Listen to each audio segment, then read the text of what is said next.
ମା ବର୍ଷା ହଉଛି ଅଫିସ ଯିବାକୁ ଇଚ୍ଛା ହଉନି କାଦୁଅ ପଚ ପଚରେ କଣ କରିବି କହିଲ ସେପଟେ ସାଲେରୀଟା ଆସିବନି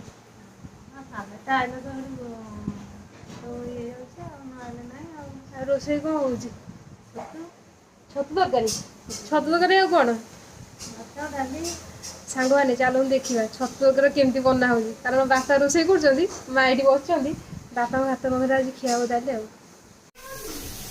କଣ କରୁଛ ବାପା ଏଇଟା ମସଲା ପିଆଜ କଷା ହଉଛି ଛତୁ ତରକାରୀ ହବ ପିଆଜ ପଡିଲା ଏଇଟା ଭଜା ଭଜି ସଇଲାଣି ସବୁ ଆଳୁ ଆଉ ଛତୁ ଭଜା ସଇଲାଣି ମୁଁ ତ କେବେ ବାପାଙ୍କ ହାତ ରନ୍ଧା ଖାଇଛି ଭଲ ଲାଗେ ଆଜି ଆଉ ଥରେ ଖାଇବା ହେଲା ତାପରେ ମୁଁ ପଛରେ ରେଟିଂ ଦେବି ବାପାଙ୍କ ହାତ ରନ୍ଧା କେମିତି ଲାଗିଲା